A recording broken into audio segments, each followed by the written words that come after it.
Welcome back. I'm David Popeil, your host for Cross Court Rabbit Complete Tennis. Previously, I presented the ultimate consistency drill and the first law of consistency. These are part of a series of videos that address ground stroke consistency. That is, how to reduce errors off your forehand and backhand when hitting from the baseline, and how to do that without changing your strokes. In this video, I'll present the second law of consistency, and in the next video, I'll continue with the second law, presenting drills you can do and games you can play to practice the second law. The second law is simple. Clear the net by a lot. I recommend that during a baseline rally, that is when you and your opponent are hitting from behind the baseline, you hit so that your ball clears the net by 5 or 6 feet. Does that sound like too much? Well, admittedly, it is, as I've already suggested, a lot. However, I'm not alone in this recommendation. Below, you'll find links to 2 other sites that suggest similar heights for net clearance. Ian Westerman of Essential Tennis recommends 3 to 5 feet of net clearance, while the site Play Your Court goes so far as to recommend clearing the net by 4 to 8 feet if you're behind the baseline. My recommendation falls roughly in the middle. Of course, the height at which you hit is intertwined with the pace at which you hit. You may be hitting at such a pace that clearing the net by 5 or 6 feet will send your shot over the baseline. And I'll be the first to urge that if you're hitting at such a pace, at a lower height, and keeping the ball in play consistently, forget about what I am suggesting. My suggestion that you hit with greater net clearance. But if you're a recreational player, even a pretty good one, and your pace is so great that clearing the net by 5 or 6 feet would send the ball over the baseline, chances are that you're making more unforced errors than you should be making. Hitting that hard with little net clearance is, for most players at the recreational level, a formula for unforced errors. To reduce these errors, you're going to have to hit slower and higher. Now, admittedly, while the risk of low net clearance is that you will hit into the net, the risk of greater net clearance is just the opposite, that you will hit long over the baseline. It may seem that there isn't much, indeed any difference between the two risks. Either way, you lose the point. But there is a difference. It takes only a minor adjustment to avoid hitting into the net. Just hit a little higher.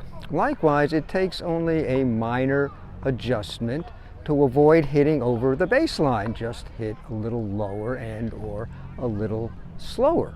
However, the minor adjustment it takes to get the ball over the net still leaves your shot short and thus enables your opponent to take the offensive, while the minor adjustment it takes to keep the ball inside the baseline leaves you with a fine, deep shot that neutralizes your opponent and may even allow you to take the offensive. One last note. Although it's a bit obvious, it's worth mentioning. The farther you are from the net and behind the baseline, the higher you should hit. Conversely, the closer you are to the net, the less net clearance you need or want. However, what this video has been talking about is the height at which you should hit during baseline rallies. And a caveat. Without going into it in any depth, while the general principles I've laid out still apply, just how high you should hit will also depend on whether you hit with topspin or slice and how much of either you hit with. But that is a subject for another time.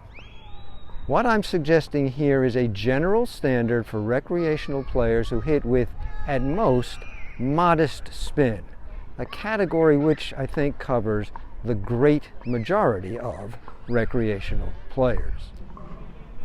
Now, the question I also asked about the first law of consistency. Do the pros do this? This time the answer is no, they do not. Most of the pros' ground strokes are hit at lower heights than I'm recommending for you, and actually land less than halfway between the service line and the baseline. That's more than 9 feet short of the baseline. The next time you watch a pro match on TV, say yes to yourself every time the ball in a baseline rally bounces more than halfway between the service line and the baseline. That is to say, within 9 feet of the baseline. And say no every time the ball lands less than halfway between the service line and the baseline. That is to say, more than 9 feet from the baseline. You'll find yourself saying no quite a few times more than you're saying yes. But, and this is an important point, recreational players should actually hit deeper and higher than the pros hit. And here's why. The pros have great pace and often great topspin, both of which give their shots greater penetration. With such pace and topspin and the resulting court penetration, they can hit shorter and still keep their opponents back on the baseline. If you don't hit with similar pace and or topspin, you may hit with the same depth as the pros, but your ball will not penetrate the court nearly as well, and you'll simply give your opponents an opportunity to take advantage of you. You have to hit deeper than the pros hit. And the best way to get greater depth is not, as many think, to hit harder, but simply to hit higher, to clear the net by a greater margin. And that's it for the principle of high net clearance. As I mentioned in the beginning, the next video will suggest drills and games that will help you master this principle. If you've liked what you've seen, please click the like button below, and if you want to see cross-court rabbit videos as they issue, click the subscribe button.